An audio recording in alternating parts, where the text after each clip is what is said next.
All right, my friends, I just pressed the Let's Go Live button, and it's a Monday. You know how sometimes the Mondays are. Sometimes the tubes get clogged from the weekend residue, but it looks like they're connecting relatively quickly on the day. That's tremendous news. Wow, they're working everywhere. That's great.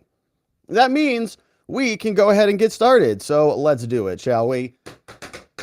Hello, my friends, and welcome back to yet another episode of Watching the Watchers Live, the show that spotlights misconduct involving police, prosecutors, and politicians. My name is Robert Govea. I am a criminal defense attorney, and today we're talking about Alvin Bragg and the judge's daughter, Judge Juan Mercan, who is set to be presiding over the trial that's starting 2 weeks from today and has his way. This trial is going to be going, all right? We have been waiting for something to deviate this trial off course, but Judge Juan Mercan really wants this thing to go because this is the last, I think, the last case that they've got, really, that has a likelihood of going to trial before the 2024 election. We've got Florida case, which is being derailed with classified document investigations. Of course, Jack Smith, I think, has a lot of work still to do on that one. We've got potential immunity appeals on that. And we're going to talk about a lot of that case in the next segments. But in addition to that, we've got the J6 case, which is up on immunity appeal.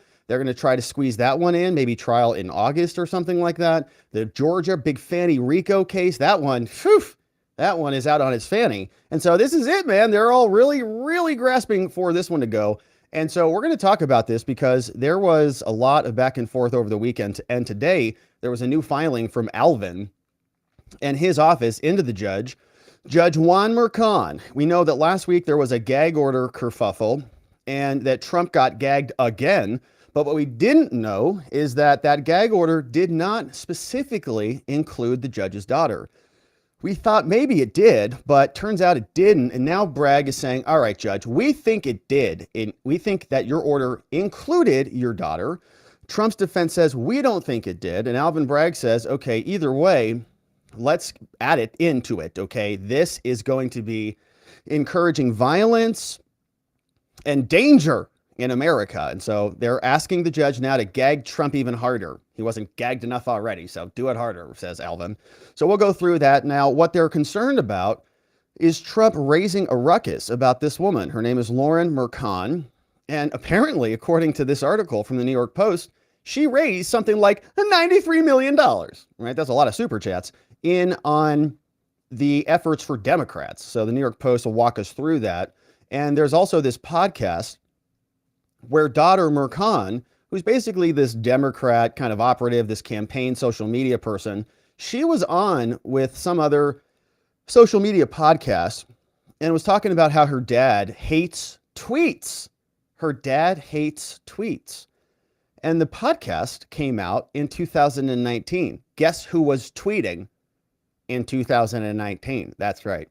Donald Trump was. So Loren Mercan was talking to Daddy about Trump's tweets, and they were both saying how they don't like it. And so now we're asking ourselves, why is this judge on this case? Is he perhaps a little bit biased against Donald Trump because his family is filled with Democrat fundraisers? We also have this federal judge. We'll play a little bit of this bizarre clip. So this guy came out of DC, I believe, is his jurisdiction, and he's out now. They're now recruiting judges. All right, so Judge Ludwig, the moron from wherever he's from, who was dead wrong on, well, basically everything. But remember, he said that the Supreme Court case that was going to be deciding whether to throw Trump off the ballot, he said that that the Supreme Court decision from Colorado was irrefutable, and it was beyond contention, and it was undeniable, and whatever else stupid words he used, all were reversed. 9-0. Yeah, sorry about that, Judge Ludwig. So they brought this guy out, who's like an actual federal judge. Like, see, he says Donald Trump was threatening the judge's daughter, and my daughter's been threatened too. And so they're going to really try to, I don't know, maybe throw Trump in jail. That's what this former Superior Court judge says. And I don't, it's hard to tell the gender from this screenshot. We'll try to see if we can figure it out. Don't want to misgender anybody here. But apparently this person See, I almost blew it. This person is saying Trump should be thrown in jail. Former Superior Court judge. Just throw him in jail. We do this all the time. Okay, throw him in jail. What's the Secret Service going to do about it? And then there's this interesting clip from this woman, Nicole Wallace. I always forget her name because she's so unimportant, but this was a funny clip. Nicole Wallace raging, and it's ridiculous. I don't know if you've seen this yet, but she throws her paper, okay? So she has paper and she throws it. Like, all right, that's it. I've had enough. We're going off the script. You know, because that's like, you know, you have the papers like following the script. She throws them off the screen and then proceeds to read from the teleprompter the rest of her segment. You know, what the heck was that for? You just do you have like just documents that you don't use that you just throw around? What are you doing, Nicole? Weirdo. And then we'll hear from Weismann. All right, he says, all right, this is threatening a president with a crime. Trump tweets and truths are talking about Joe Biden in the back of a pickup truck and blah, blah, blah. All right, so we'll go through all these whack jobs today on the show. It's a beautiful day. We got then in our second segment, man, we're going to go quickly today. We got a lot to attend to, but there was a motherlode of dismissal replies that got filed in Florida. And I've been wanting to attend to these. These dropped last week, but we're getting to it. Well, it's Monday. So here we've got a couple filings that we're not going to be able to read, much to my dismay. But there were several filings that Trump is notifying the court that have dropped. Their final replies. So remember, it goes the motion, the response. So the Trump has submitted motions to dismiss. Jack Smith submitted his responses. Now Trump is submitting his replies. So the final say is now here. And Trump is submitting his final replies on the selective and the vindictive prosecution motion, which I really want to read that one if they'll ever show it to us, Judge Cannon, any day now. Thank you. And the motion to suppress for Jack's misconduct, another good one, and for breaching Trump's attorney-client privilege. We'd like to see all of those, but they are not out yet. And when they drop, they're going to be good because this case in Florida is a mess. But what we do have is this one, Trump's final reply on presidential immunity. And these aren't too long. They're pretty bite-sized, so we'll be able to get into them pretty quickly. But he is confirming, he says, look, even deranged thug Jack Smith says that Trump's removal of the documents from the White House occurred when he was the president. And if that's the case, that makes that a presidential act. And if it's a presidential act, guess what? Presidential immunity. And so we'll go through that and see what's inside. We also have, oh, Crazy Eyes Griswold. Yeah, she's back out, hitting the airwaves again. Man, there's a lot of them now. So she is joining, I don't know if you've seen Jocelyn Benson, man. Her eyes are bugging out again. It's election season. So I don't, they kind of recede and they bug out when it's election, like their adrenaline gets all pumped up. So Crazy Eyes is out. Shenna Bellows is out in Maine. And we also got Jocelyn Benson, who's in Michigan. So be very cautious of those when you see them out in the wild. But we also have Ted Cruz. He says, this is the greatest assault on American democracy. And he's right. What we're seeing here is the total weaponization and the perversion of our justice system. And if we have no justice system, what kind of a country can we possibly have?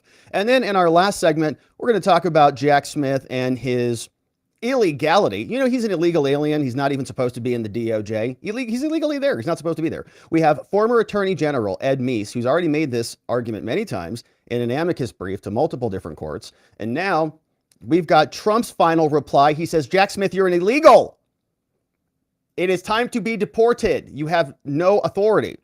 You should not be on this appointment because you were not appointed by the president nor confirmed by the Senate, which is what is required for someone in your position. And you are now using the Reno regulations to bastardize the law in order to cobble together a facade of a position. So we'll read through that. We also got Bolton, who's just whacked out, just like the rest of them. I don't know what happened to that guy. And then Cassidy Hutchinson, Clavicle Girl, is going to be here on the show today talking about how she's I think Trump is extremely frightened of truth emerging. I'm not frightened about it. I don't think he is either. Because the truth is Cassidy Hutchinson's a liar because that whole story about Trump grabbing somebody by the clavicle came out of her fanny, not anywhere else like a credible person like the Secret Service. So as you can see, my friends, we've got 3 good segments to get to today. We got some good filings.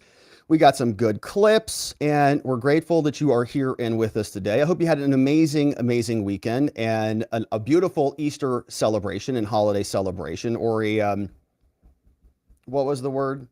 Visibility, day of visibility. For Jesus, though, for Jesus. All right, so our demented president. Yeah, we talked about some of that today. They were also hosting an Easter event this morning. We caught that on our members only stream at watchingthewatchers.locals.com. We saw him sniff some kids this morning. You know, if you want to come, it's not a really enticing offer. Hey, come join our locals so you can join us as we watch Joe Biden sniff kids on the White House lawn. I know it's not like a race over. Don't everybody come sign up at once. I know. But yeah, that was going on this morning. The oyster bunnies, you know, all this stuff. So we talked about that. But a good reason to join is because we also talked about George Allen Kelly. Apparently no ballistics in that at all. So the bullet that we were all waiting for, this magical bullet that apparently came from George Allen Kelly's AK-47, 115 yards away, went through his body. No one ever recovered it. So no ballistics in the George Allen Kelly case. They don't know what direction the gun was shot from. They don't know what kind of weapon it came from. They don't know anything. But George Allen Kelly, the Arizona rancher, is on trial for it nonetheless. So we talked about that this morning. Come and join us, watchingthewatchers.locals.com. We do streams in the morning. We do Saturday streams. We have an amazing community. It's a great way to support our show, and we love you. Come join us. All right. We also have robertgovea.com, which is our website. So if you want any PDFs, right, those are going to be up there, robertgovea.com. Click the reports section. We also turn all the video segments into reports so that you can read about it, download the PDFs, and share the stories with your friends or family. Also, sign up for our newsletter there, and you'll get those reports delivered to your inbox conveniently every single day. We also have watcherlodge.com, and we're going to start getting busy with some lodge stuff because it is Q2, my friends, and so hopefully you have a busy Q2 in planned ahead because we got some cool stuff that we're working on here and we're excited to get into it. And so go check it out, watcherlodge.com. We got some good stuff happening there as well. All right. And now, without any further ado, let's get into it because we've got some business to attend to today, starting with the Bragg case. Donald Trump fights Alvin Bragg's attempt to gag him even further. Trump was obviously precluded from talking bad about people that the judge already identified in a prior gag order, but Bragg says it wasn't enough. He wants it to go even further to include this person, Judge Juan Mercan's daughter, named Loren Mercan. And there's a story here from the New York Post saying that this woman is a major Democrat operative, and people have been doing some good digging on this. We also have a podcast from her where she's saying that she talked to Daddy the judge, and he doesn't like Trump's tweets. But now Bragg is saying because Trump has said some stuff about that, saying, hey, maybe the judge is a little bit more biased than everyone's letting on. Maybe it's appropriate to question why these judges have Democrat operatives in their family and why they're talking about Donald Trump's tweets and all these things. So Bragg says this is terrible for our case. So we would like to gag Trump even harder, and Trump's team has recourse to this whole kerfuffle coming up. But here's the article from the New York Post, which gives us some good background on this. And you see it tells us from John Levine and Richard Calder. They tell us that the Democrat clients of Loren Mercan, the judge's daughter, in the Trump hush money case, they raised $93 million off the case, right? So not only is it just general money, you know, she's out there saying, Adam Schiff's an amazing guy because he's going to fight for your rights as an American. Donate, right? It's not that. It's that they're saying Trump is being prosecuted and he's a felon and all this stuff, right? So they're raising money off the prosecution that Daddy is handling.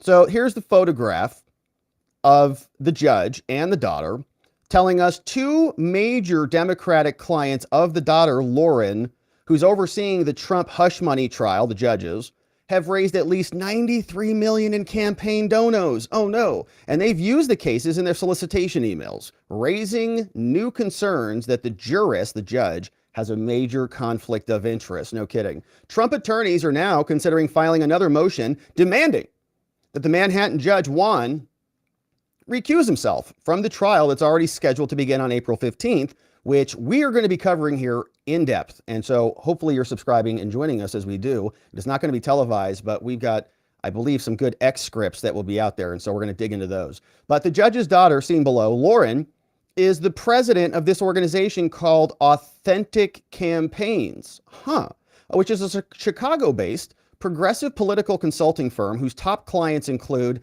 the infamous censured Adam Schiff, the guy who lied to America multiple times, and then got censured, which is just a total embarrassment. He should feel like a loser because that's what the censure means.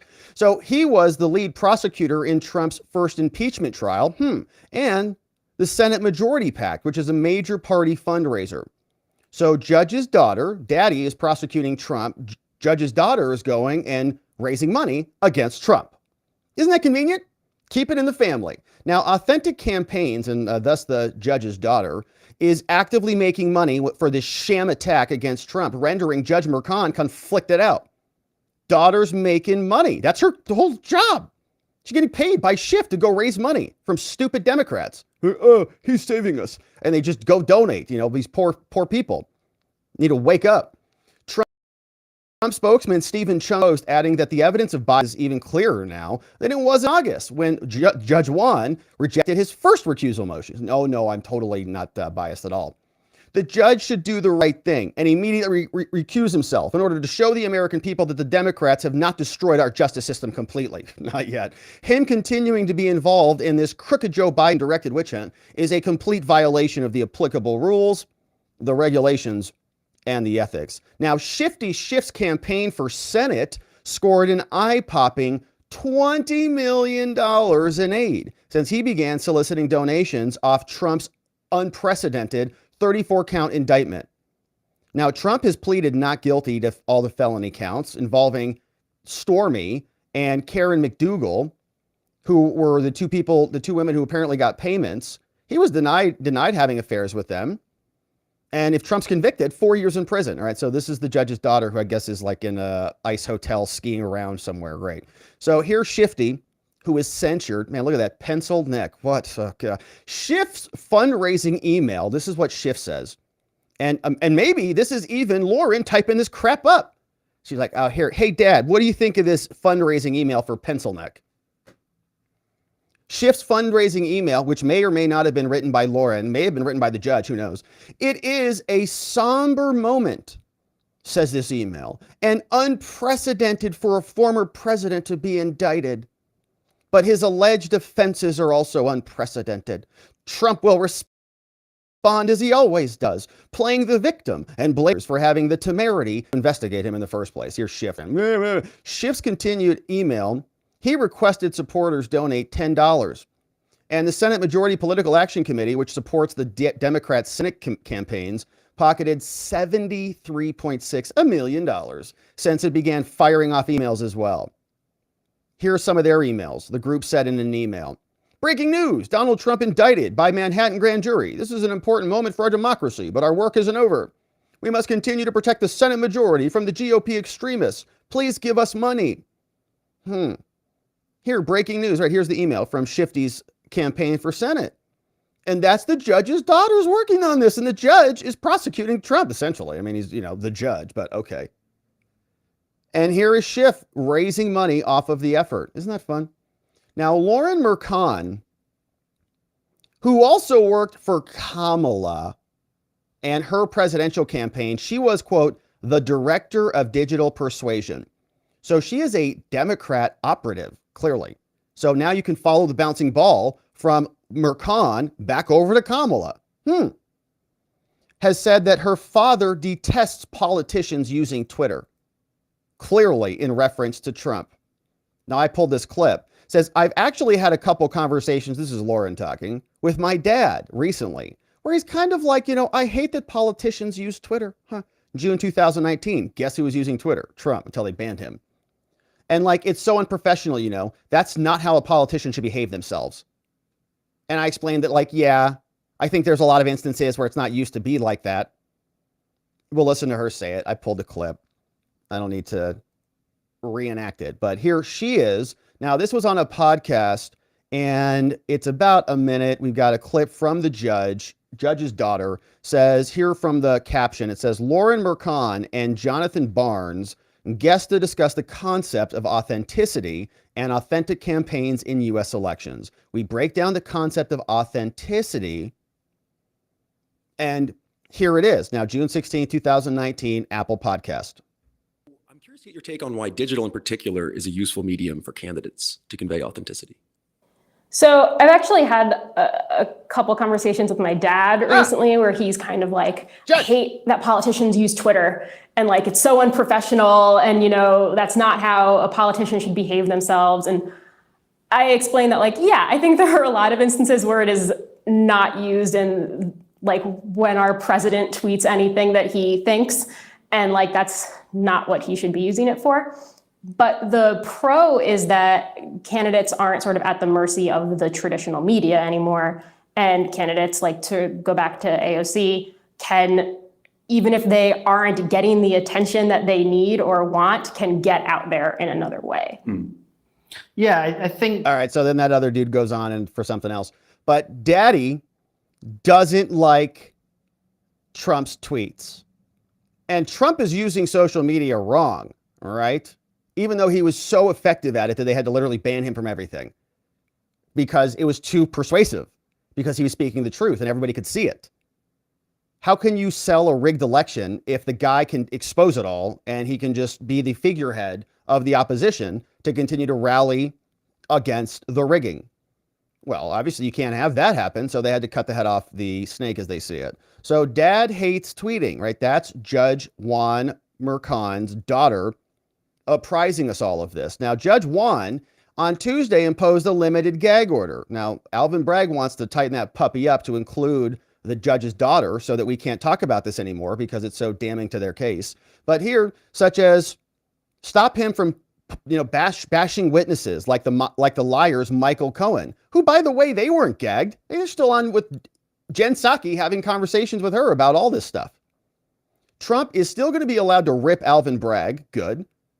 Doesn't bar comments about Mercan or his family, but we're going to see that Bragg wants to close that up. Now, a spokesman for the New York State Supreme Court claimed that Loren Mercan deleted the account, which was once linked to Authentic, and she says she no longer controls it. Yeah, maybe that's true. But people like Laura Loomer have been doing some serious digging on this, and they've got the screenshots and the receipts of when stuff was deleted and the archives and all the different connections, crisscross and everything. So we know it was her Twitter account, okay?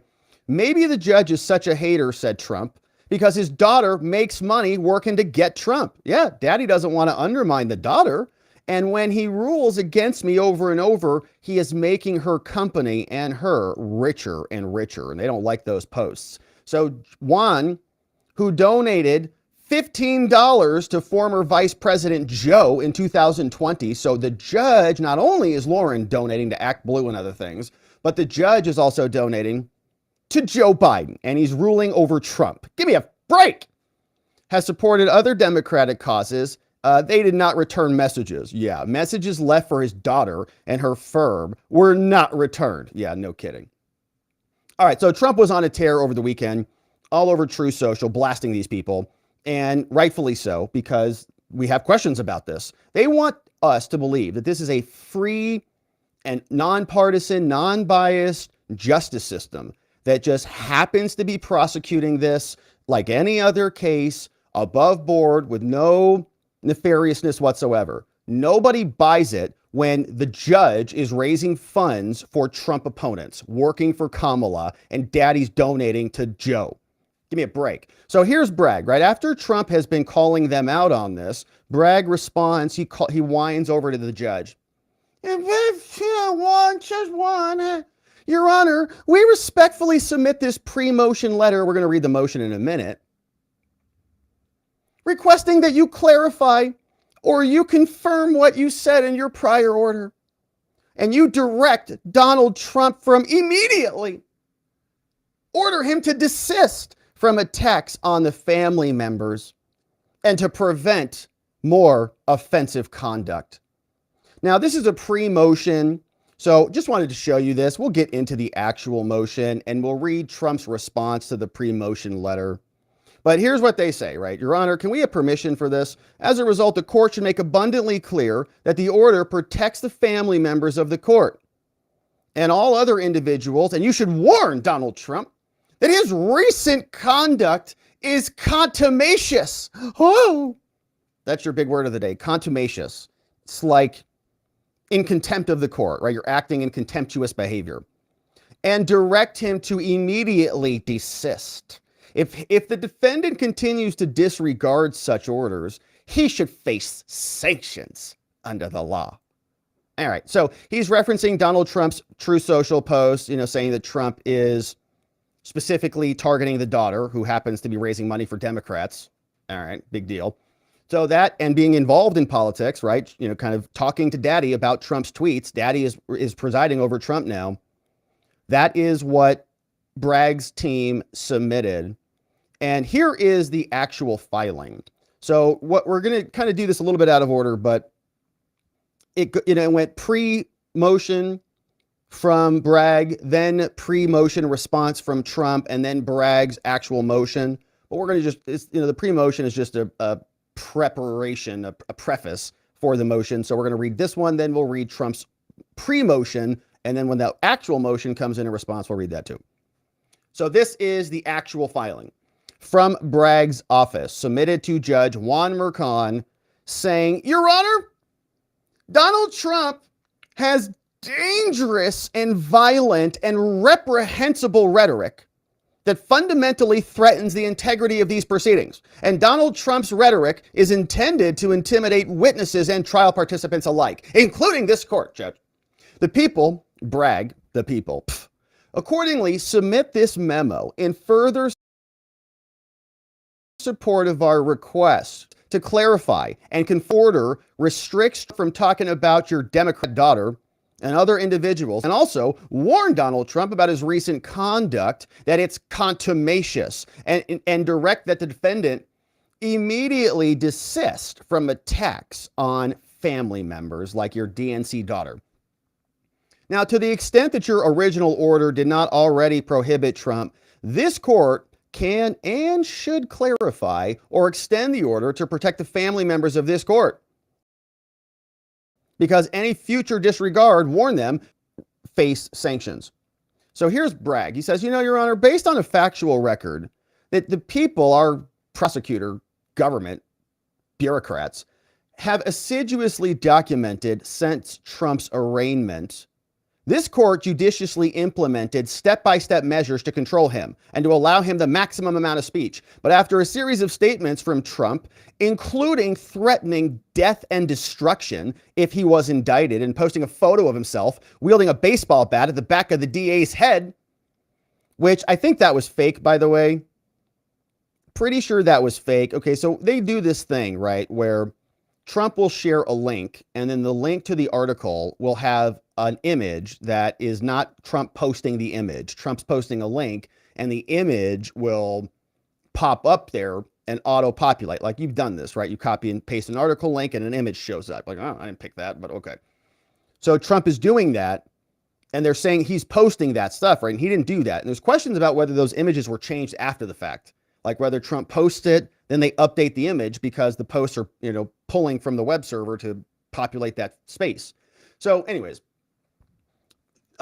Trump does post. They say statements which required an extensive public safety response. We all had to freak out. This court admonished Trump to refrain from statements that are going to incite violence and civil unrest. But Trump refused to refrain from his disruptive, and look at this, his terrifying speech. And then, in response to the people's motions for narrow limits on the extrajudicial speech, Trump's lawyers swore to this court that they could and they would self-regulate him. They'll muzzle him himself. Trump proved himself totally incapable of self-regulating, going so far as to refer to one potential trial witness last week as death. This is Bragg asking for a stricter gag order on Trump, saying, Judge, with the start of trial imminent on April 15th, right around the corner, and all other least restrictive measures having failed, including your order, it's time to act. Donald Trump responded after you put your gag order out. He responded. Your gag order wasn't enough. It just instigated him. Trump immediately responded by launching a barrage of attacks, not only on this court, but also on members of this court's family, including by posting a photograph of the judge's political daughter, Loren, on his True Social account. She's giving speeches and doing podcasts, working for Kamala. These attacks were based on transparent falsehoods, like what? Such as the claim that a family member had made a post on social media. In fact, the social media account cited by the defendant was a fraudulent impersonation. No, yeah, right. Who is this from? New York Times? Yeah. Go look at Laura Loomer's account. You tell me if you think it's fake or not, all right? But the facts are beside the point for this defendant from Trump. Right, they don't want you to talk about the facts, okay? Honestly, like this is such a cope right here.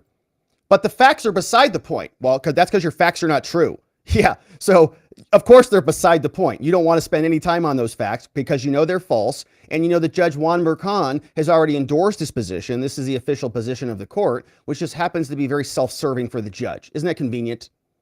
The court says that the judge's daughter deleted the account a long time ago and it's not hers. Isn't that nice? Weird. Yeah, I wonder if you give the same benefit of the doubt to all the criminal defendants who come through your courtroom, Judge. That's not mine.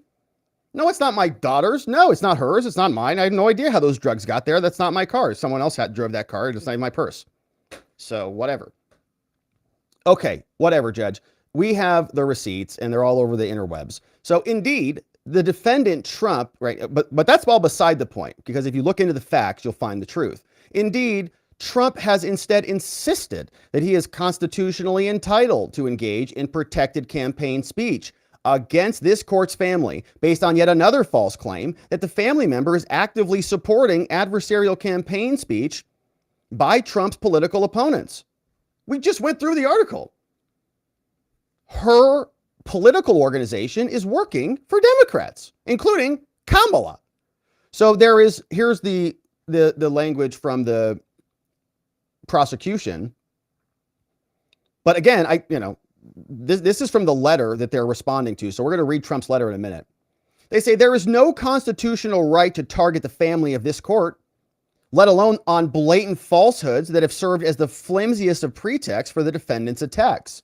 So okay. That's such a stupid thing to say. Yeah, you're right. There's no amendment that says Trump can go beat up Judge Juan Merchan's daughter politically in the court of public opinion. But we do have the First Amendment, which comes after all of the other amendments before.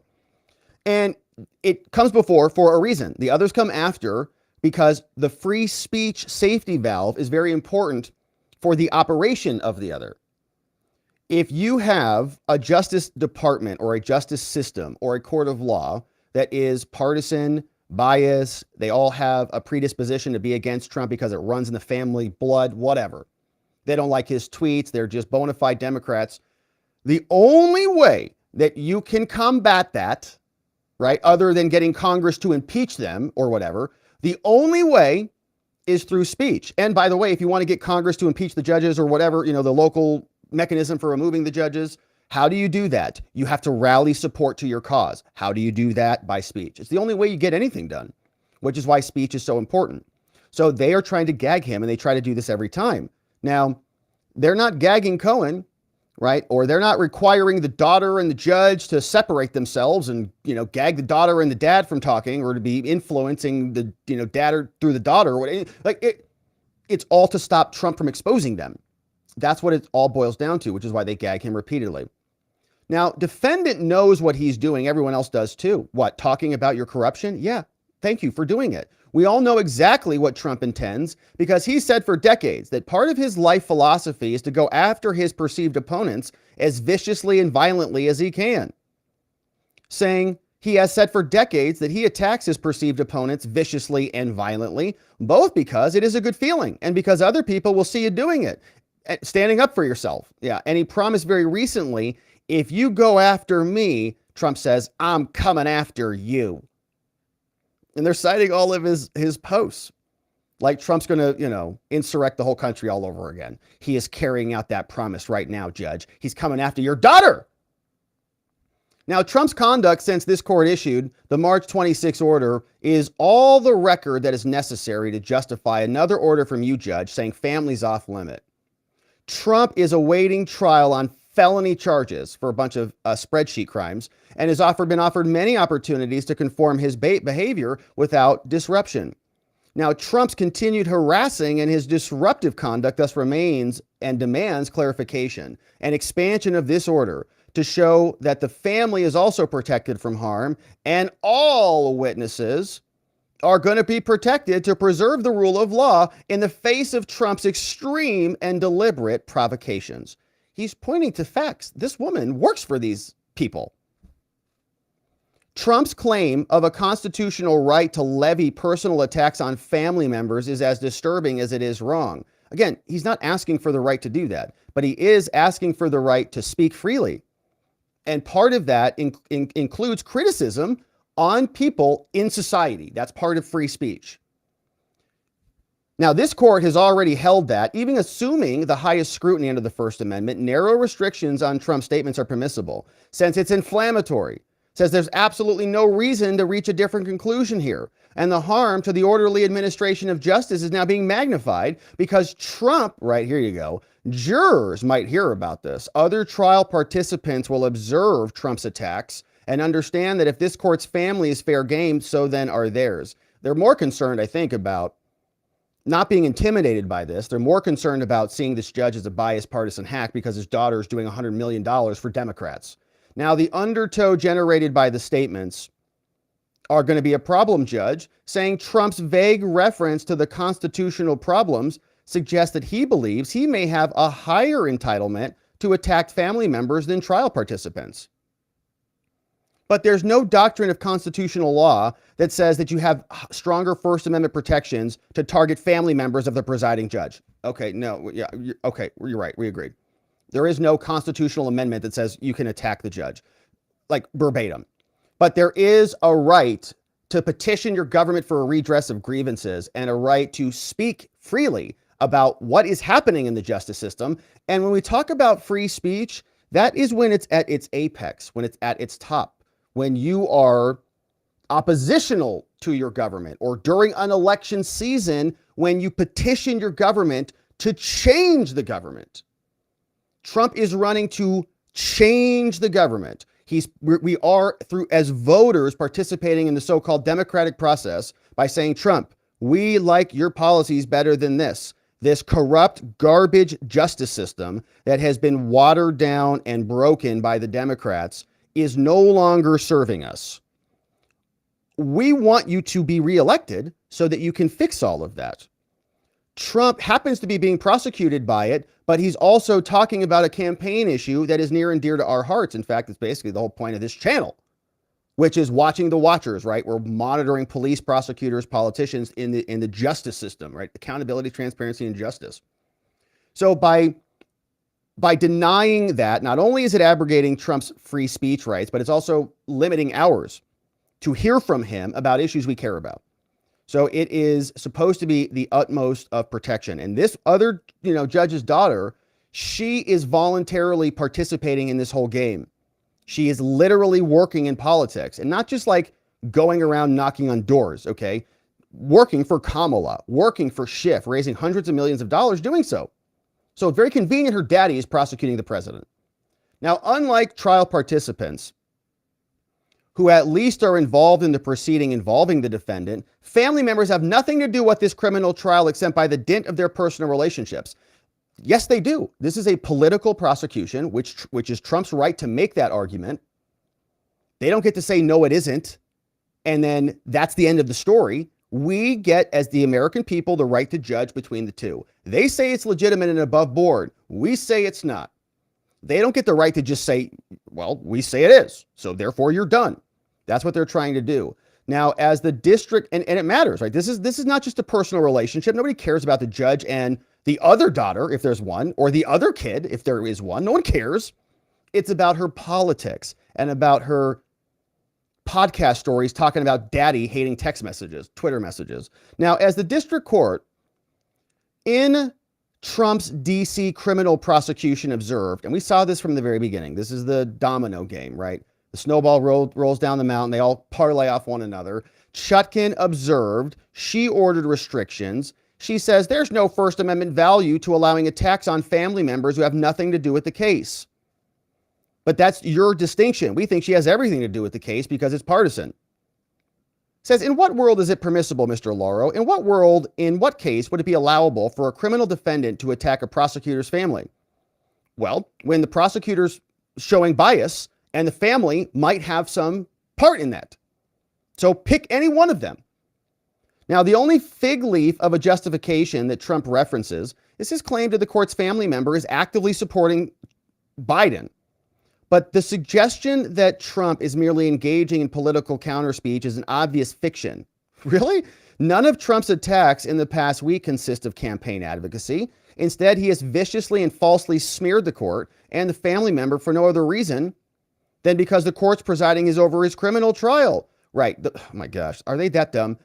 The argument is that the judge's judgment is biased because his daughter is a Democrat operative. The only possible purpose for these personal attacks can be to impede the orderly administration of this trial. And this is where, it's very sneaky, but you can't criticize the judge because that might impact the orderly administration of the trial. You see how that works? It's like a kind of a bait and switch.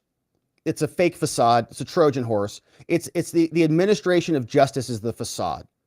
But what they're really talking about is limiting your criticism of the court for their bias, their partisanship, their unethical behavior, their procedural misconduct, their legal errors. They don't want you to see any of that. But if you criticize it, or you say maybe they're partisan, oh, you're impeding the administration of justice now. And you see this same game with like democratic institutions, right? It's like, oh, you can't criticize elections otherwise you're undermining democratic institutions. It's like, otherwise you're undermining judicial administration. It's the same game. We've seen it many times. And what that means is more censorship, generally speaking. So that is the very harm that led this court to impose the March 26 order in the first place, the orderly administration of justice. Now, as Judge Reggie B. Walton recently observed, the rule of law can only function effectively when we have judges who are prepared to carry out their duties without the threat of potential physical harm to themselves and their families. I mean, that's important, definitely, but it's not functioning effectively. And by the way, physical harm and threats against judges, which would include potential physical harm, already crimes. Judge, you should know that. So you don't need to start censoring people to prohibit that. It's already a crime, right? People are already making threats, go prosecute them. They already are. Judge Cannon had somebody who threatened her prosecuted aggressively.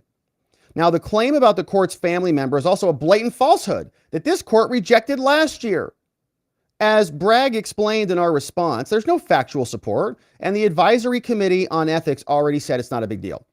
This court already admonished Trump's defense lawyers to adhere to the facts, and they've immediately disregarded those admonitions, and they keep repeating this baseless claim. Now, the issue here, says Bragg, is not complicated. Family members of trial participants must be strictly off limits. Defendants' insistence on the contrary speaks of a dangerous sense of entitlement that could instigate this and cause physical harm to the loved ones of your daughter, Judge. This court should make immediately clear that he's prohibited from making statements of about family members. And finally, Bragg notes that in our motion, the people ask this court to put Trump on notice, that Trump will forfeit any statutory right that he may have to access juror names if he threatens the safety and the integrity of the jury or the jury selection process. So again, administration of justice is just like democratic institutions, okay? It's just a fake moniker that says you can't criticize what we're doing, whether it's the Ukraine war, whether it's the border, whether it's economic policy, whether it's their judicial policy. You can't criticize us because you're un-American if you do. Trust the judges, trust the Faucis. The court granted the people's motion to restrict the disclosure, further holding that a decision on the people's motion provides notice, and the people respectfully request that you clarify this order and warn Donald Trump that he needs to abide. Signed by, you know the name, Matthew Colangelo, the guy who came down from the DOJ to specifically prosecute Trump. Right? Because Bragg couldn't figure out how to do this on his own. So they brought out this DOJ guy, Matthew Colangelo, who we're going to learn a lot more about here soon. So, okay, that is what went into Judge Juan Mercan's courtroom. And this is the letter that Trump sent back into response. Now, again, this is just the pre-motion letter, so very short and brief. The full response will be here soon. And when it drops, we'll be covering it. So thank you for subscribing so that you are notified when that happens. But Trump says, all right, Your Honor, We're writing in response. All right, the gag order does not need to be expanded. Here's why. The express terms of the gag order do not apply in any manner whatsoever claimed by Bragg, which they seem to acknowledge by suggesting that we need to avoid any doubt. Yeah. So it's pretty clear. So they need to get clarity on it to avoid any doubt. Now that gag order has been publicly interpreted in the way that President Trump reads it, and the gag order has been publicly interpreted in the way that Trump reads it, further supports the defense position on the order's meaning. So we know what it means, Judge, you know what it means, Bragg knows what it means, but he's using let's avoid any doubt to get some tightness on this. Now, as a result, Trump's defense says there was nothing contumacious about the social media posts cited in footnote 1 of the People's pre-motion letter. And there was no warning. And so no warning would be appropriate. We followed the rules. That is particularly true in light of the fact that the defense objected to the vagueness of the proposed gag order in opposition to the People's motion. And so contrary to Bragg's suggestion, the court cannot direct President Trump to do something that the gag order does not even require. To, quote, clarify or to confirm the meaning of the gag order that Bragg wants you to review would be to expand it. No expansion is appropriate on the basis of a one-page letter citing 2 cases. Of course, the motion came in. And where Trump's response has been restricted to a single page. We'll see if Trump gets a full opportunity to respond on this. But given the sensitivities associated with, prior restraints on free speech, gagging someone, if the court wishes to consider such an expansion, a complete opportunity for a full adversarial briefing is necessary, right? So you see where Trump is going on this? Oh, we're going to need probably 3 months to prepare for this. They're going to need to have a hearing on this, right? Evidentiary hearing, adversarial hearing, oppositional motions, the whole thing. Bring everybody in here. Because they don't want to go to trial on the 15th, nor should they, because it's obviously insane. But such briefing would address, the constitutional problems that are attendant with any improper restrictions placed on protected campaign speech, which would implicate First Amendment rights that belong not only to President Trump, but to us, the public. Here, the family member referenced is actively supporting adversarial campaign speech by Trump's political opponents. Signed by Trump's amazing defense team, of course, Susan Nicholas and Todd Blanche, doing great work on this case. And that is the filing. Now, there will be more. So apparently, at some point, the judge granted this. Bragg submitted his motion. Trump will enter his reply. And my guess is the judge hurries this along very quickly. Maybe he expands it. He might expand it. But it would be something that would be done without an adversarial hearing. Okay, so Trump asking for that is only going to delay this, slow all this down. And the judge is not going to allow that to happen if he can help it. So Bragg wants to tighten it up. Trump saying not necessary at all. The first gag is appropriate. And the daughter is involved in the politics of the 2024 election and is working for Trump's opponent, or has worked for Trump's opponent. So that clearly implicates her and brings her in to this debate. Now, Trump, of course, has spoken about Loren Mercan, as is his right to do so, not precluded or gagged from doing so. But the media is just going bananas with this, right? They're saying he should be put in jail for this. And they even dragged out this judge to come out and talk about it. In fact, this was the judge who was referenced in the motion.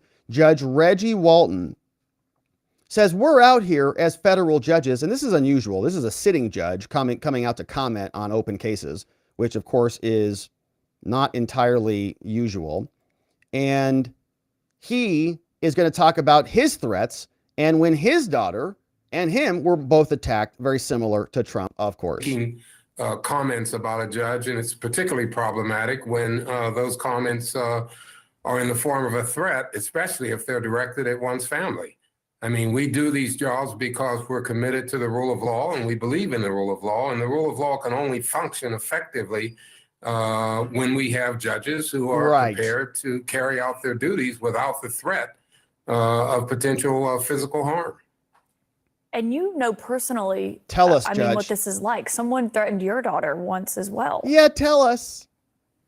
Yes, threatened me one day, and then Yeah. the next day called and made a threat against my daughter, and Were they investigated and arrested? I bet they were. also had indicated my address. So they obviously had done some research to find out that I had a daughter and what her Yeah. name And was, what happened? and also where I live. I mean, what's that even? That must be terrifying. Oh gosh. All right. So they're doing, you can see what the reason I play this, so you can see this little propaganda story, right? Judge Mercan's daughter, Loren, is a political operative. She operates in the arena of politics. She raised $93 million for Schiff and Kamala. So she is part of the conversation. Saying that she should be precluded like she's some 17-year-old girl somewhere is ridiculous. And they're doing this propaganda to just try to create a narrative that Trump is like asking for the judge's daughter to be, attacked or something, which has never been the case. But she is subject to scrutiny. That's why she's in the political arena, is to engage in this battle. So here we go. Now, here is Ladoris. So this judge is saying, enough already. All right. It's time to just throw Trump in jail. So and what when happens, Trump just to throw this in there, what happens when Trump breaks that gag order on Truth Social or otherwise? Right. And you said when and not if, and I think you're right, Omar. When he steps across that gag order line, and I do hope it will be expanded, there should be only one response. Bring your toothbrush, Donald Trump, because you're going to sit in a jail cell for a while. There has to be an immediate consequence when he defies a court order. That is a normal response. You cannot have a court system that is subjected to these kinds of threats and intimidation. Nowhere else has this ever happened and gone without any consequences. And that has to change, and it has to change now. All right. So we'll see if Judge Juan Mercan does it. You kind of almost want this to escalate a little bit. I never encourage anybody to, violate a court order, but, Trump's the president, and we have a very, very contentious position that they have put us in by bringing political prosecutions against their political opponents. This is their doing, not ours, not Trump's. Trump didn't do what they're doing, right? There were a lot of rumors or talk that Trump was going to start indicting Hillary Clinton. Never did that. And that was, I think, the right call, right? You sort of let that stuff go and focus on your future and your vision. But they have no future and no vision in the Democratic Party. They only live to prosecute Trump and now their opponents. And so what else are they going to do other than throw him in jail? Now, this is Nicole Wallace. Now, this clip was hysterical because I don't know what is wrong with her, but she has documents in her hand that apparently she's reading and reviewing, and she just throws them, kind of like a Bill O'Reilly. Well, do it live, whatever, right? Rah! Get rid of them. Like she's not going to read from her script anymore. And then watch her. She just starts reading from the teleprompter. So she's like, I'm not going to read from these notes anymore. I'm just going to read from my teleprompter. But I guess it's some very, big act of frustration. Here it is. So, it's time to do something different. Like, we're not going to have this conversation again. I have come on the air with breaking news about requests for gag orders because of threats for judges and their kids more times than I could count today before I got ready. And Judge Ludig, I think it's time. I don't know who has to write the banners at the bottom of my show. I'm sorry in advance. But Donald Trump broke the rule of law. We should cover a broken judiciary in this country. Donald Trump managed to delay every federal criminal trial based on facts that he barely denies. Donald Trump managed to enlist the Supreme Court in a delay process, the highest court in the land. Okay, here we go. Donald Trump brazenly and repeatedly attacks not just judges, and I've had the privilege of sitting across not just from you, Judge Ludig, but from Judge Esther Salas, whose son was assassinated by a crazy person. Judges don't have Secret Service protecting them. They don't even always have, her child answered the door. What are we going to do different? Because Donald Trump sure as hell isn't changing. Wow. All right. So that was a really nice job. Really nice job reading that little, nice little monologue there. All right. So you can see how fun that is over there. They're having a hard time. And of course, Weismann is saying that this is a crime essentially, and Trump should be prosecuted. So last one, we're moving on. But here is just a bit of Weismann. So they're all like really upset about this because the last thing they want from Trump is for him to expose the whole grift, the whole scam, right? How come there's not a judge that is just beyond reproach who hasn't donated to the opposition? Okay, Judge McAfee donated to Fannie. We have the history of Mercan donating to Biden. You know, it's like a nonstop thing. We get a judge like Cannon who's like middle of the road and they freak out over it. So when you start to expose them, right now, you know you're over the target when you see every single one of them. They were out all day yesterday. Here's the final one. Trump's insulting the judge. And here's Weismann freaking out too. Trump has whether there are sanctions that could be imposed right now. One issue is whether his conduct is covered by the conditions set by Judge Merchan in his so-called gag order. And there, I think that there's no question that the gag order is not broad enough to cover the judge or the judge's family. It simply was not put in the gag order that Judge Merchan entered. And so you can't find a violation of something that is not covered.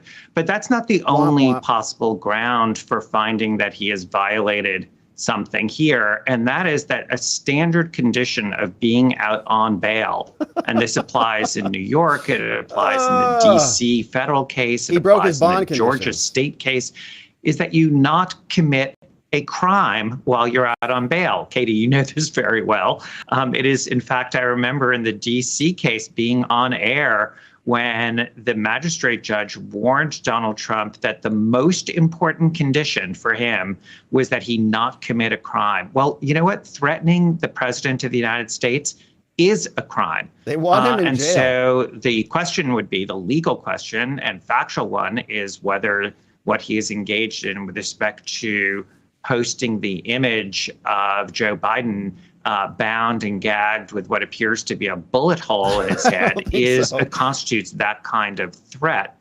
And the same thing could be true under New York law with respect to any conduct with respect to charge him with a new crime. Judges, family members, personnel. That it's sort of an independent ground. Finally, the one thing. All right, we don't need a finally. All right, enough out of him. So going to be new grounds. Okay, so like they want him in jail. They are seething over this stuff. They can't take Trump's posts, right? Even on True Social, he's posting, memes and stuff, and they're just outraged about it. So throw him in jail. Charge him with a new crime. Stop it already. Nicole Wallace is throwing her paperwork all over the place and doesn't even know the name of the person who writes her chyrons, which is very insulting to the chyron guy. Come on. Know who you work with, Nicole. I mean, be respectful. But anyways, the point is, Alvin Bragg is fighting to tighten up the gag, to expand it so that Trump is much more narrowly allowed to speak, easily, trying to gag him again. So Trump's team will respond to this. We'll see what the defense has when that motion drops. And of course, we'll be here continuing to cover not only this case, but all of the rest of the Trump litigation that is out there and afoot. So thanks for joining us as we continue on this journey. We appreciate you subscribing. Thank you for liking this video. Thank you for inviting a friend or family member to come on over here and join us when we go live. We also have some great links in the description below. We would really love it if you became a member at watchingthewatchers.locals.com, where we do streams in the morning. We do streams on Saturday. We have a great members only community. So come and join us. We'll see you over there and back here on the next one. All right, my friends, now that's the update in New York. And now let's see what's cooking down in Florida, because we got some good filings down here that are worth digging into, starting with the motherlode. Donald Trump drops the final motherlode of dismissal filings in Florida in Judge Cannon's courtroom, and 3 of them we can't see yet, but apparently they're going to be dropped on the docket at some point in time. And there are some good things that we expect to see inside. But today we're going to be talking about the motion to dismiss based on presidential immunity. And Trump does a nice job here of saying, Judge Cannon, even Jack Smith admits that these documents that were taken, so-called in Florida, they were taken during the presidency, which means the taking of the documents were presidential acts, which means those presidential acts are subject to presidential immunity, which is currently at the Supreme Court on review. So we'll see what's inside. We'll hear from Ted Cruz and Crazy Eyes Griswold on how dangerous Trump is. But let's just take a look. Wait to see what is inside these things. But they're not here quite yet. This came out from Trump's defense. You can see very short notice, right? It's not the actual filings, but it's just a notice. They're saying, hey, Judge Cannon, in the West Palm Beach division in Florida, the classified documents case, here's a little taster for us. Says Trump respectfully submits this notice saying that after conferring with Jack Smith, who's illegal, we are providing public notice that President Trump is submitting 3 unredacted reply briefs to the court and counsel of record via email. Now, this stuff is not on the public docket yet. The 3 reply briefs relate to the following motions, which have not yet been docketed. But look at this juicy, meaty meatball. It says, motion to dismiss the superseding indictment based on selective and vindictive prosecution, saying Jack Smith has targeted Donald Trump and the case needs to be dismissed. It's not on the public docket because we can't see it yet. Motion to dismiss the superseding indictment, or in the alternative, to suppress those 15 boxes. Why? Prosecutorial misconduct resulting in due process violations and impermissible pre-indictment delay, right? They dragged this thing out for multiple years until an election season. And grand jury abuses, all good stuff. And also a motion to suppress evidence that was seized during the raid at Mar-a-Lago that was all obtained in violation of Trump's attorney-client privilege. So boom. And dismiss the superseding indictment based on prejudice from this privilege violation. 3 separate replies that we will not see here today, but they should drop at some point. And when they do, we'll be excited about it. But we do have some more fun stuff to get into, including the presidential immunity issue. This one was signed by Emil Bove and Christopher Keese. They're handling the cases down in Florida. But here was the other that is available on the public docket, and it is pointing back to Jack Smith's own words. Donald Trump's reply brief, which is the final motion on this issue in Cannon's courtroom. So Trump's motion to dismiss counts 1 through 32. Jack Smith responds. Donald Trump replies to Jack Smith's response. Here's what they say. In their response in Judge Cannon's courtroom, they say, Your Honor, Judge Cannon, Trump is here now, and he is submitting his reply. We want to tell you that Jack Smith is wrong about the law, right? This is the same guy that argued that this law was so-called clear when it's not clear. As we know, that's up on review. They now claim, Jack Smith, who's been wrong about other things, he now claims that a motion based on an issue of first impression, which is called presidential immunity, never been decided before. He says that that issue is currently frivolous, which is weird, which is in an effort to avoid any necessary appellate review. So it's not frivolous, right? Because the Supreme Court has it. So Jack Smith is wrong. But if nothing else, you know, these prosecutors are consistent in being wrong, consistent in their willingness to say and do everything in their power to try to rush this novel and this flawed case to trial. There are legal issues that are complex. There are ongoing discovery violations, but they persist, all in support of Biden's election interference mission against his leading opponent, Trump. They say, Judge Cannon, you know, this timely motion to dismiss is not frivolous. It's not dilatory. It's based on allegations in the indictment and other subsequent concessions by Jack Smith himself. We know that counts 1 through 32 are based on Trump's official acts during his first term in office. And so, because they're based on his official acts, the counts, of course, are the removal of the documents. Saying, accordingly, the court should hold this motion in abeyance, pending the Supreme Court's review of immunity, and stop this case until we get decisions there. Trump's defense says, Your Honor, Judge Cannon, you should hold this case. Put it on pause. After Trump filed this motion to dismiss, as the court is aware, SCOTUS accepted the case, asking the question, very important question, which we're scheduled for oral arguments on very soon, says whether and if so, to what extent does a president enjoy presidential immunity for crimes alleged to have occurred and involving official acts during his tenure in office? The Supreme Court's going to be deciding all this. Trump filed his opening briefs, arguments scheduled to occur this month on the 25th. And so you should stay this case. Here's why. Jack Smith and their office, they're seeking to dodge the entire issue. Now, they claim that counts 1 through 32 are not based on official acts. But that argument would require the court to rewrite their indictment, which is a difficult thing to do. As we saw with Fannie, hard to do that. Judge just dismisses charges, you know? So here's what they did wrong. Now, the time frame for each alleged of counts 1 through 32, it begins on January 20th, 2021. The indictment, count 1 through 32 on January 20th. Now, President Trump was commander-in-chief until noon on that day. Officially. Now, as alleged by Jack Smith's office in their indictment, Trump allegedly made the decision to retain the documents in question by causing them to be removed from the White House while he was allegedly still president. In fact, they said that in their indictment themselves. According to the superseding indictment, the decision allegedly occurred, in other words, the decision to move the boxes, was done as Trump was preparing to leave the White House, when Trump, quote, and his White House staff packed items and that the office believes, quote, contained hundreds of classified documents. Their quotes, not ours. In 2 court filings in this case, the office has conceded that these alleged decisions occurred during President Trump's first term, during the term, not after, and that the genesis of the case dates back to, quote, the tail end of the Trump administration itself. These are the prosecutor's own words.